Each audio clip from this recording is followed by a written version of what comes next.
wonderfuls! I have some exciting news. This is the first video of many. Firstly, my name is Tasha, aka being Miss Kiff. It's the first time on my channel. Thank you so much for stopping by. Please hit that subscribe button for more videos like this. So we have a very special video for you because we're doing a full moon in Sagittarius, the astrology reading. I'm going to give you all the aspects that I have picked up, and yeah, hopefully this can help you really let go of what doesn't serve you but help you to manifest. So let go, get rid of cycles, but then welcome in some positivity and manifestation. Don't we all love it? Just as an introduction, this is the first time that I'm doing this. I've been studying astrology for 2 months. This is just self-study. It's nothing, I haven't paid for a course or anything. It's just complete self-study. And I have really found I love it so much. It's really resonating with me, and it's really kept me grounded through lockdown. So hopefully this can help you as well. Okay. So just to let you know, all these interpretations are my perspective, and you just take what resonates with you. Energy is fluid, nothing is stagnant. So sometimes this energy could have passed already or is still coming, and just take any information that resonates with you really, and if it doesn't, then it's not for you. Okay. Energy is all about like what you feel and your intuition, so make sure you're tapped in. The full moon in Sagittarius is look at the bigger picture. It's actually a lunar eclipse which is happening on the 5th of June, which is actually tomorrow, and eclipses really bring along massive movement, energy, momentum, and this is really the time to use this energy wisely. And if you don't use it in the right way, you can end up becoming really a disaster for you. So make sure that you direct it in the right direction. And this is the first eclipse out of 3, so we got 3 back to back. So we've got literally 6 weeks of movement, momentum. So this is why we need to prepare ourselves now. So we're going to first look at the conflicts, and the conflicts are really letting go. First one is we have the full moon in Sagittarius, which is at 15 degrees, and this is a fire element. And then we've got the opposition in the sun in Gemini, and also which is air, which is 15 degrees as well, and we got Venus in Gemini at 15 degrees as well, and the sun and Venus is conjunct with each other. Okay, so what this means when Sagittarius is on opposition, so oppositions are usually challenging, and because we're in Venus and the sun, so Venus in opposition is all about basically manipulation, and also we've got ego. So yeah, so basically we've got manipulation, and this is in, because of the houses that it's actually in, it's regarding relationships. And basically if you are seeking a relationship right now or mending a relationship, do not do it right now.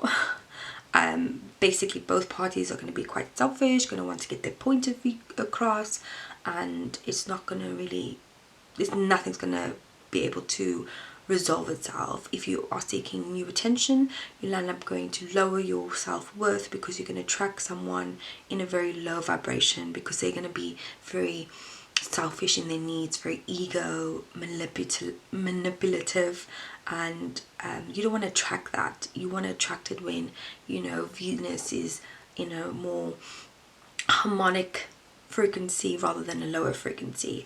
And this is also conjunct with Mars.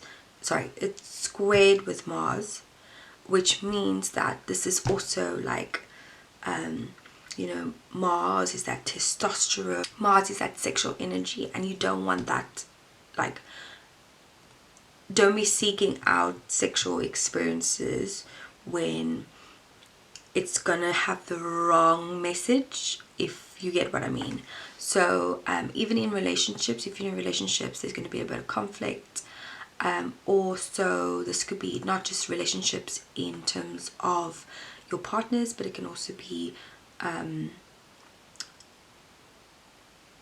business partners, the corporation, friends, and ex. So just watch out for that. So Mars is in Pisces, 15 degrees. Like I said already, squared with the Sun and Venus. Mars also brings rage, brutality, and brashness. Now, this is where you need to be careful, because this is all about where you belong, how you come across, your past. Could be potentially brutal honesty with family, in your home environment, because this is where Pisces is placed. So Mars brings a lot of honesty and conflicts and speaking your truth, but it can be interpreted in a very bad way. So you might come across too brutal, because of this anger and this rage energy, and people are just sick of, you know, being suppressed, and they just want to like say their piece, and you know, they just want the truth to come out. Pisces is a very emotional sign, so whatever this is going to come from, and conversation is not going to be just a normal adult conversation. It's going to be very filled with emotion. So imagine someone addressing you with rage and anger, with that added emotion energy, with the movement of the eclipse. It's like in your face, so just be careful. And also Gemini is an air sign, so it's going to be quick, flowing quick. So it's going to be feisty, in your face, boom, and then done. So instead of diverging that energy somewhere, rather reflect back on yourself, in terms of creativity. Channel it with yourself in terms of creativity, and really just creating something. And if anybody wants to start conflict with you, just say, I'm not dealing with this right now. You just set your boundary, because you want to speak your truth, but you don't want to speak it by losing your power, by being abrupt and brutally honest, and really that just lowers your vibration. So you want to show compassion at all times. So just deal with it another time, not during this full moon time. Or it's more about when you feel that feeling of rage, you need to like check yourself. Okay, so those were the only 2 points. Now we're going to move into the positive aspects, and this is where you should really focus on manifestation.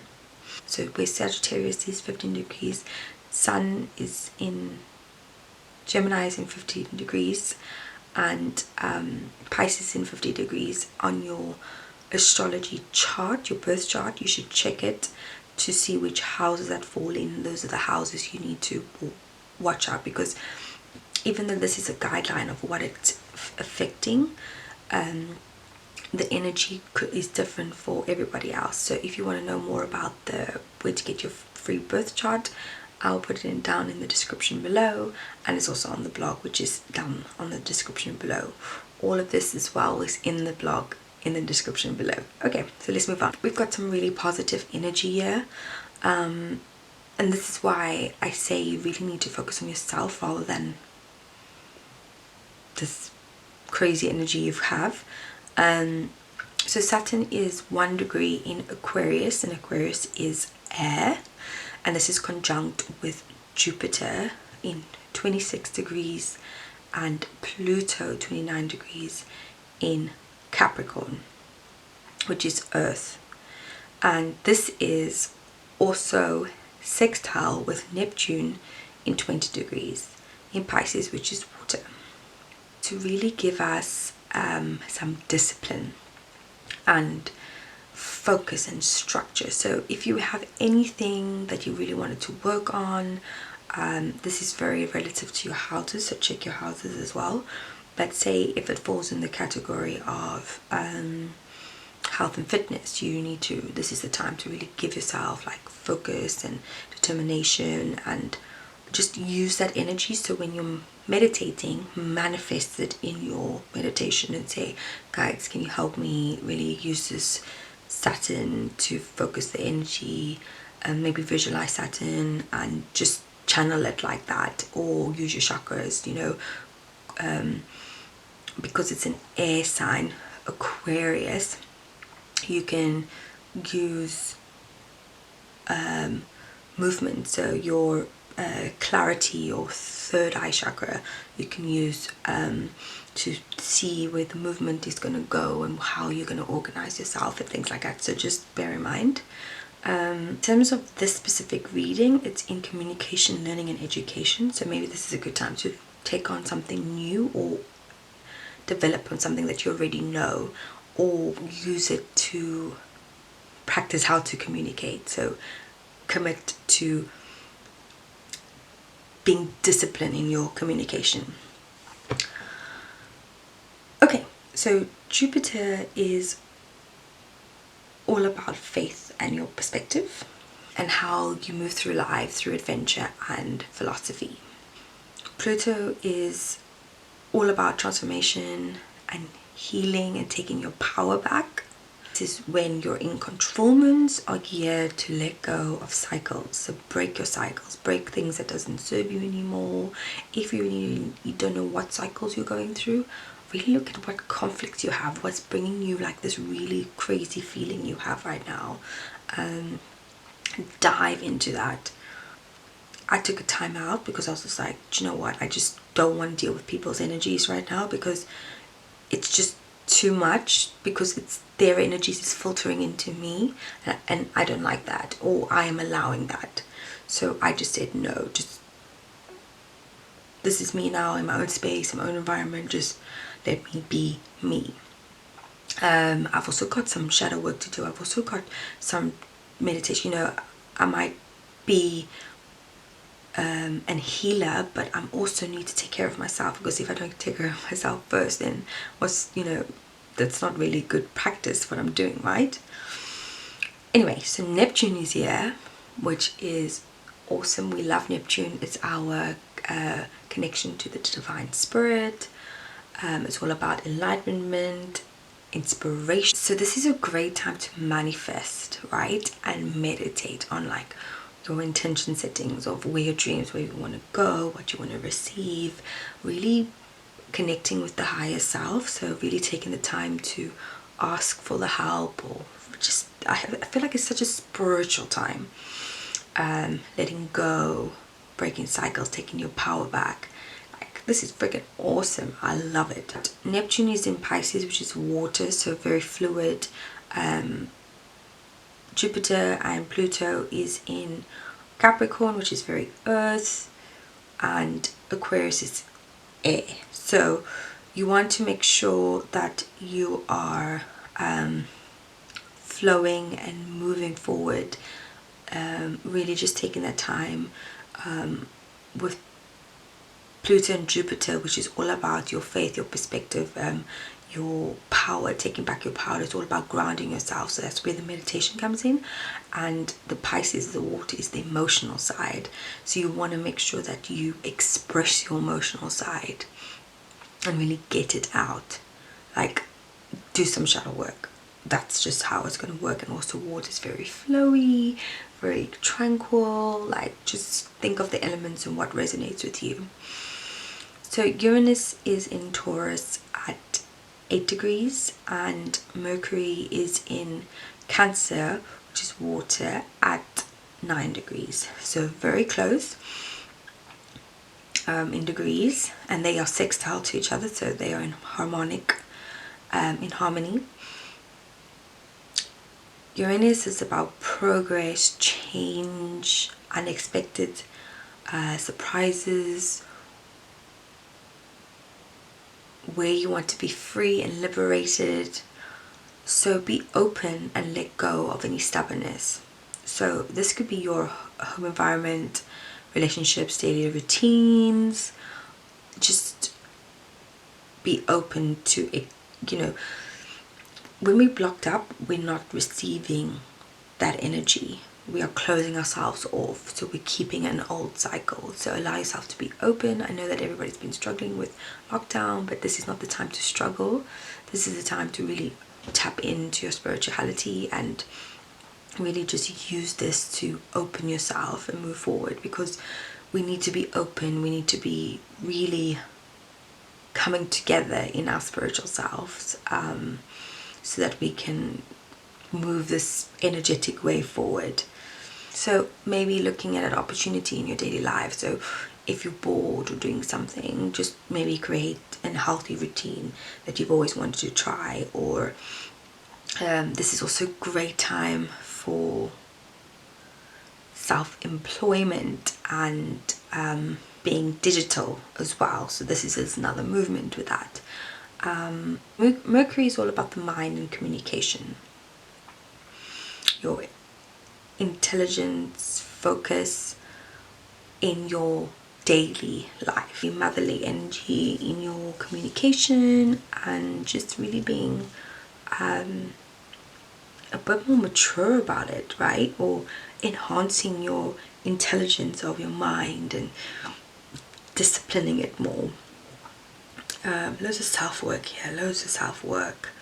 So how I would take on board and what I'm going to do for myself is like letting go and really working with the chakras, with the conflict aspects, and then the positive aspects is doing like a cleanse and then doing a really manifestation. So I'm actually doing a retreat, online retreat on Saturday the 6th of June. It's online. You can get the details are down below. Just sign up and I'll send you a link on Saturday. It is £30, which will have electronic sound bath, meditation, and live sound singing bowls, so sound bath, and also like a workbook as well. So if you can't afford it though, please get in touch. I'm happy to accept donations as well. So what I'm doing tomorrow night, which is the 5th of June at 8 o'clock, because our full moon's actually 8:12 p.m.